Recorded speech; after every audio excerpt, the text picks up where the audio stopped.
What's going on, football fans? It's me, J.R. Clark, back again with another Falcon Eye View. It's that time of year again. We have finally made it to the offseason, and boy, do we have a lot to talk about.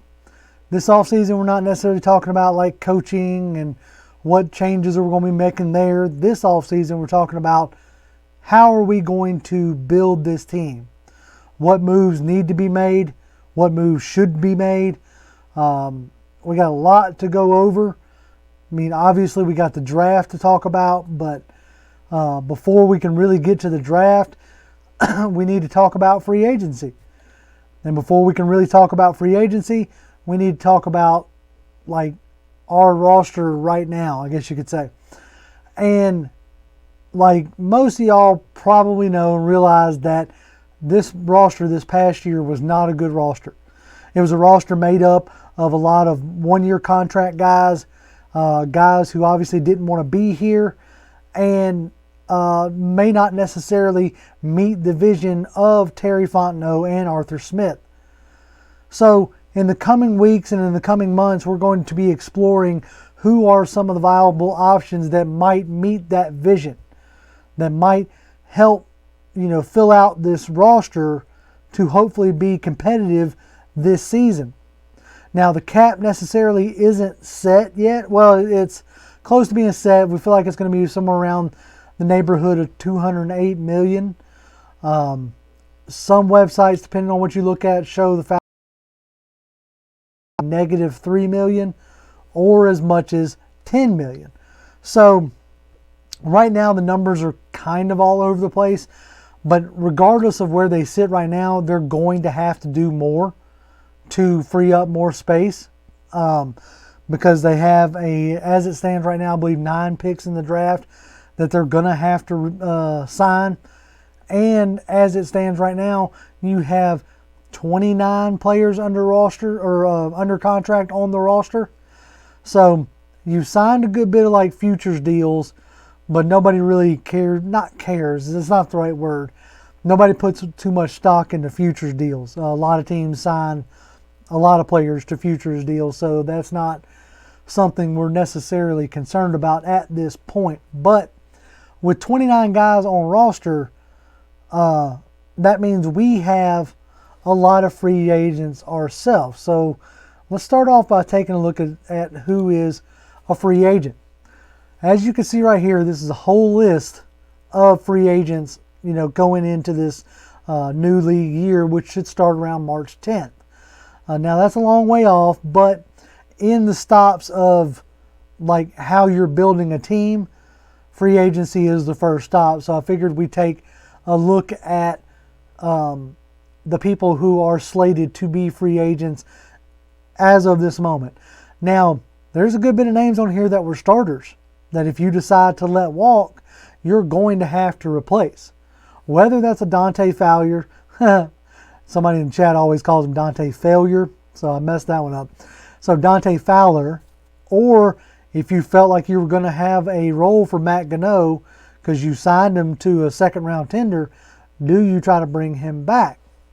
So as you can see here, there's a lot of names that I'm not sure I would bring back myself. Right off the top, A.J. McCarron, what limited action that you did see in preseason did not fill you with a ton of confidence. So he's a guy that I'm not necessarily clamoring to bring back. Same thing with Steven Means. I know that he was a veteran presence, but what he gave you on the edge to me was not necessarily worth bringing back, even at veterans minimum. That's the most I would consider paying him. Christian Blake couldn't really carve out a role in a year when we had depleted wide receiver core. He couldn't step up, so I have no interest in bringing him back. Tajay Sharp is a maybe. He's kind of a borderline kind of guy. He couldn't really carve out a role either. I don't know if it's just not necessarily getting in chemistry with Ryan or what have you, but he's not a guy that I'm looking to bring back myself. Now, You asked JR, who do you consider to be a priority free agent? Who do you consider to be guys that you would want to bring back?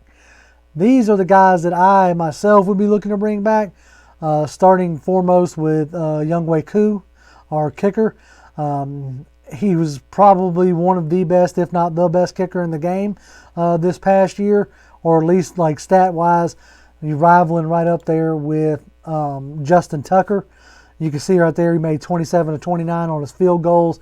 30 he hit all of his extra points. So I think the only misses were from like in that 53 to 55 yard range. But Younghoe Koo, as it is in typical Falcon fashion, the kicker had won a handful of games. I know I can think of at least 3 games that if Koo didn't make his kicks, we would be talking about a loss instead of a win. Another guy that I think should be a high priority, and I do have these guys listed in priority, in my opinion, is Foye Oluokun. Now, Foye became the Mike linebacker. This was his first year as a Mike. His rookie contract is up, so this is 4th year in the league, but he had 3 interceptions, 102 solo tackles, which I actually think it was more than that. I think when I pulled that stat, it may not have been updated. But I believe he led the league this year in solo tackles. He had 2 sacks and a forced fumble. I mean, he was, for all intents and purposes, like the heartbeat of this defense as far as that front 7 goes. So as long as he's not commanding a ton of money, then he's a guy that I'm definitely looking to bring back, even if it means trading out Deion Jones. If you can find a trade partner and move on from Jones, I am all for keeping Oluokun. Now, past that, Cordarrelle Patterson, I don't have a slide for him. I should have made one, but I don't have one. Cordarrelle Patterson was a spark plug for much of this year. But the problem that I see with Cordell is like that was his break. Was his breakout year, really, and which none of us saw coming. If you did, I will willingly call you a fibber because nobody saw that coming, and I'm not sure that it's something that he can reproduce. He did kind of fade down towards the stretch there, and I don't know if it's because of usage or if it was other teams finally keying in on him.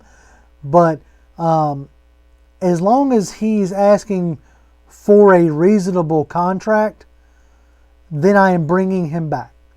Somebody floated out, and I think it might have been our buddy Adam Holloway. I end up in a lot of chats with him, so if this was him, I'll try to give him credit. But somebody floated out if they wanted to sign him to a 2-year deal that was like base $9-10 million, laden with incentives, then I'd be okay with that. You know, spread it out. See if you can continue to catch lightning in a bottle. But if you do bring him back, I don't want him having the workload that he had. You know what I'm saying? Like, I want him to be not the focal point of the offense. You know, find a guy in the draft that can come in and give you that type of production so that you can like start to make that transition. Somebody right now I'm pegging as like a James Cook or Treylon Burks, one of those two. Now, moving along to Isaiah Oliver. Now, Isaiah Oliver, if he's willing to take a cheap 1-year deal and come back like to show that he's back from that injury, he's a guy that fit in almost exactly like I thought he was going to. Like, he was really making a name for himself in that Logan Ryan, that money role, that star role, that rover, whatever you want to call that nickel role. Isaiah Oliver was doing that and doing that well. So I would love to have Isaiah Oliver back at a reasonable price, even if it's just a 1-year price, to let him come back and show that he's fully healthy, fully ready to go, because he was a guy that was really making that defense hum. in a role that I felt like in all the offseason that we were talking about, I was really excited to see him in, and he was fulfilling that big time. And that made me happy. As much crap as we gave Isaiah Oliver, it made me happy to start seeing him succeed. And I want him to come back and continue to prove that. Now, the last guy on my list is Russell Gage. Now, Russell Gage did what he could do, stepping in at number 1 when Calvin Ridley stepped away. He was already going to have to step up and be the number 2 receiver. And then when Calvin Ridley stepped away, it took him a little while to get going, but towards the end of the season, he really started filling in that main role. I think Arthur Smith really started figuring out the best routes to send him on, how to use him, and Russell Gage got more comfortable in that role. He almost had 1,000 yards, and I'm thinking that if you bring him back, we could really benefit with him being the number 2. And I said that. I still don't think that Russell Gage is dynamic enough to be a 1. He's not fast enough. He's not athletic enough. I don't know how else you want to say. He's not a number 1 wide receiver. I'm not trying to pay him number 1 money. But if he realizes that and knows that, as a special teams gunner now turned number 2 wide receiver, be mindful of your talent, I guess is what I'm trying to say, and take a respectable deal. And I would absolutely love to have Russell Gage back as our number 2. So that takes care of our free agents. Here again, as a list, I've gone over who I think. Now, Josh Harris is on this list. I want him back, obviously. I would not be upset if you brought back Fabian Monroe. But past that, Lee Smith is probably going to retire. Hayden Hurst is looking for a number 1 opportunity, which he's not going to get here as a lead tight end, not with Kyle Pitts in the building. So outside of the guys that I mentioned a minute ago, those are really about the only guys that I think that we should be trying to bring back. I started off there because of comments that Fontenot made, talking about investing in your own and trying to build there. So I really looked at who out of our free agent list could you build from, and those were the names that I talked about. So now let's move on to some of the targets. These are just a few targets that I think the Falcons should go after. Now, obviously you can see I focused on what I think you could get on the open market that will immediately help this team. Number 1, I think, is a center. Ryan Jensen from Tampa Bay is top of the heap. He's the Alex Mack of a few years back as far as our goals. I don't think we're going to be able to afford him, just to be honest. But I would have been remiss by not putting him on this list. You see what I'm saying? But ultimately, Ben Jones is a guy who I'm really eyeing. Now, the reason why I'm really eyeing Ben Jones is because he's played for Arthur Smith, so he knows the scheme, he knows what to expect there, and there should not be much of transition. And plus, watch this play right here. Hold on, pause that real quick. I'm going to back it up. All right, he's the center now, so just keep an eye on the center, okay? This is going up against San Francisco, and he's about to go one-on-one with Eric Armstead. So just watch this, okay? And bam, right there, he just stands him up. He's one-on-one with Eric Armstead. I'll show you that one more time. So watch the center. And, Matt Hennessy ain't doing that. At no point in time have I ever seen Matt Hennessy stand anybody up like that. Now, I'm not 100% sure what you got in Drew Dahlman. I don't think anybody really is. But I tell you this, if you go out and sign a Ben Jones, instant upgrade.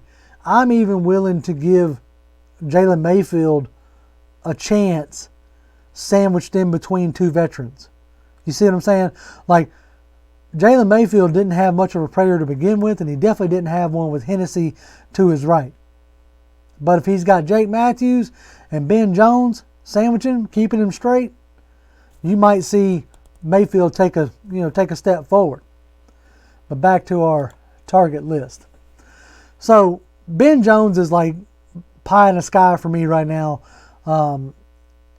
The team tried to go after David Andrews last year, so it's obviously that they want a veteran center. Veteran centers make it easier on the quarterback because they're the ones making calls. That was part of the issue. We've seen it in the past when Ryan's having to call his own protections. That means he's focusing on more than just his reads, giving him less time to really dissect the defense and what they're trying to do. And ultimately, at the end of the day, the more information the quarterback can get, the better he's going to be. So after Ben Jones, I've listed a handful of guards that I think could be interesting. Gleniski from Indy, probably out of our price range, but threw him out there anyway. Will Hernandez, I liked him coming out of the draft a few years back.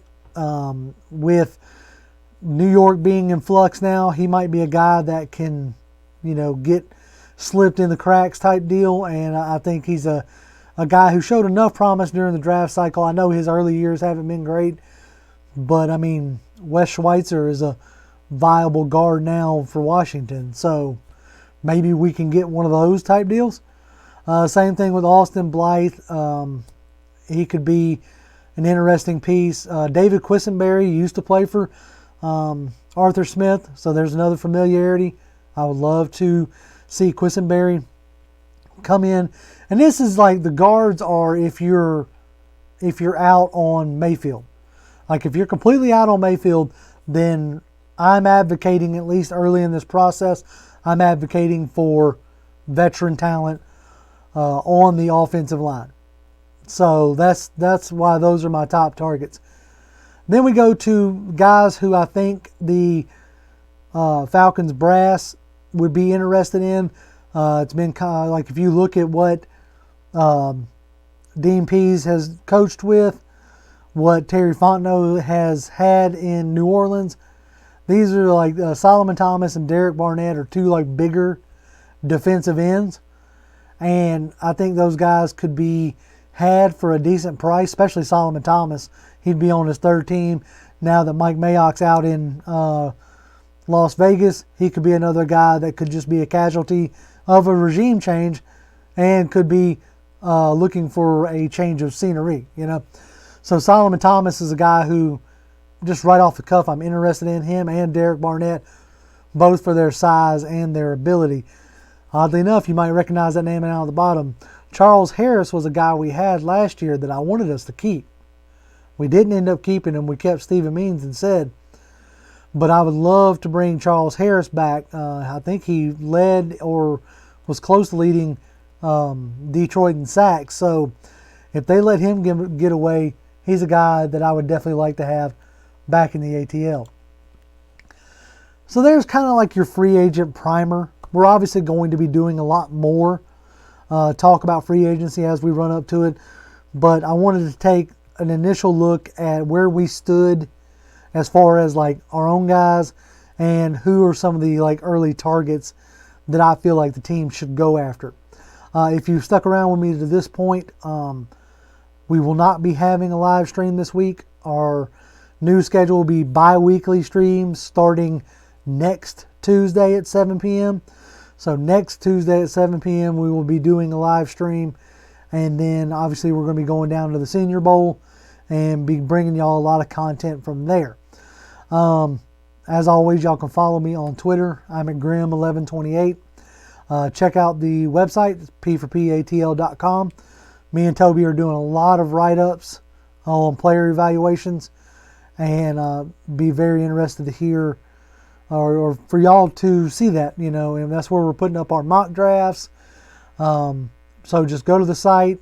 You'll hit the little double lines if you're on your phone, and you'll see player evals, mock drafts, and videos. Once we get into actually breaking down film and stuff, that's probably where you'll find that kind of stuff. But yeah, so check out the website. That's kind of a big deal for us. And like I said, next Tuesday, 7 p.m., we will be live streaming. So next Tuesday, 7 p.m., check it out. And as always, Falcons fans, let's just win, yo. I mean, we ain't winning right now. Obviously, it's the offseason, but hey, I'll come up with a new catchphrase. Anyway, peace.